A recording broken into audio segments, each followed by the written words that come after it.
Nestled in the midst of beautiful waves crashing along the shores, with exquisite scenic beauty, this city under the Nandi rulers was previously known as Kakinandivada, later as Kokanada by the Dutch, and in due course of time came to be known as Kakinada, and in the near future it is going to be a smart city. The divine Godavari river, taking with itself the exotic beauty of nature, originates above 3,500 square feet above sea level in the Sahyadri range of Nashik district in Maharashtra near Triambakeshwar, traveling 1,465 kilometers, merging with itself several tributaries, eventually splits into 7 distributaries before joining the mighty Bay of Bengal at Kakinada. An ocean is a wondrous world, one which possesses beauty and a reveling life form in itself, and an important link in all of the global ecosystems. The oceans which play a key role are being neglected. Rise in air pollution, solid waste and sound pollution are resulting in causing harm to innumerous marine organisms. Due to commercial fishing, uses of fine meshed nets harvest juvenile species and are responsible for endangering not only many fish species but also species like dolphins, turtles, whale sharks and many more. The mangrove forest here spreads out in 58,200 acres. It is also the second largest surviving mangrove forest along the east coast of India and acts as a protective shield to the city from several natural disasters. Such a diverse ecosystem is now being converted into salt pans and mere aquaculture farms. These forests are being cut down extensively for construction purposes, for fuel, cattle grazing, fish smoking and other requirements of the natives. As migratory birds are sighted here, hence these mangrove forests have credibility all over the world and are favored as important bird area. Very rare species are being found in these mangroves. This region houses around 160 molluscan species, which also help in maintaining the ecological balance of these mangrove forests. Due to inadequate knowledge, natives tend to exploit the mangrove forests by excessively collecting these prohibited species in large numbers. No one to guide them in a proper manner, lack of basic necessities in marketplaces, selling the hunt in unhygienic areas with no proper packaging and brand name clearly mirrors the inability to rightfully claim profits for their hard work. With its waters being polluted on one hand and on the other, excessive harvesting and dwindling of mangrove forests along with many more reasons poses a threat to the sanctuary's biodiversity and its varied ecosystems, resulting in diminishing of many endangered species, further affecting the sustainability of livelihood among the coastal communities.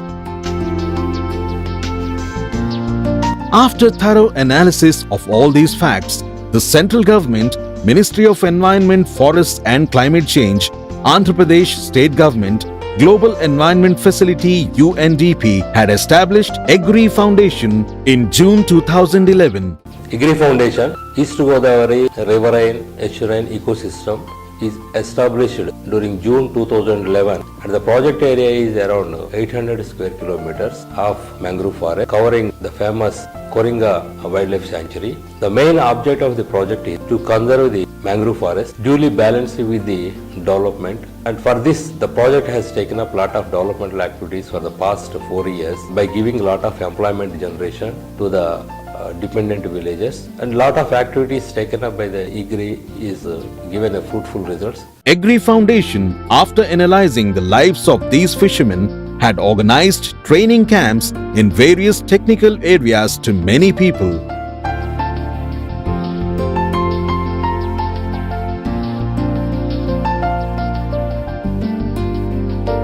Forest Department is also involved in planting seeds to ensure improvement of mangrove vegetation in the forests. It has saved 3,72,000 olive ridley hatchlings and led them into the ocean. TED-arranged nets, smoke bins, ice boxes are being given away to the fishermen. Sports equipment to schools and school bags to children free of cost were provided.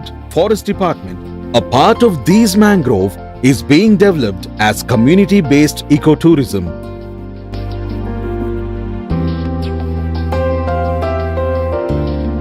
EGRI has also started the project of training young fishermen as tourist guides to explain the importance of these forests to visitors.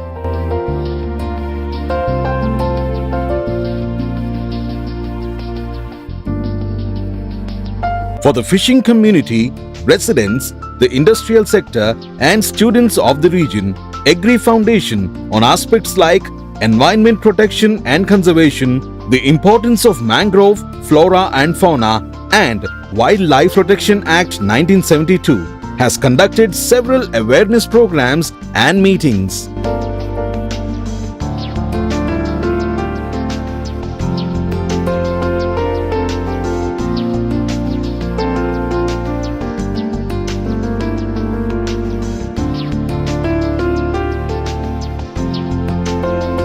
Whale Shark Day is being organized successfully by EGRI along with Forest and Fisheries Department on the 30th of August every year.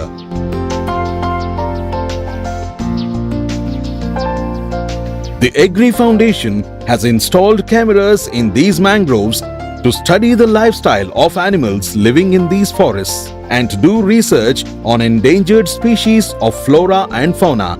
These details are stored in the EGRI Research Lab.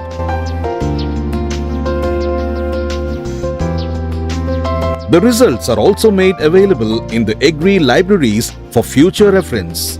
The EGRI Foundation is analyzing the main problems and doing research to find out solutions and is working hard to alleviate the problems and has also devised a sector-level plan to upgrade the lifestyle of the fishermen, protect the mangroves, taking into account the valuable suggestions of the central government, Ministry of Environment, Forests and Climate Change, Andhra Pradesh State Government, Global Environment Facility, UNDP. The state of Andhra Pradesh has got a long coastline, and especially the East Godavari region, where we have an excellent ecosystem. The river Godavari meets the Bay of Bengal, forms an excellent deltaic land where these mangrove forests are coming up well.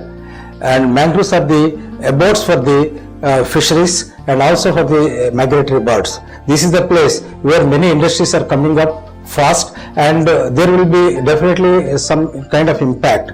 In order to curtail this impact, the EGRI Foundation, East Godavari River and Estuarine Ecosystem, is working both on research, livelihoods of the local people and also for the development of the conservation of this area.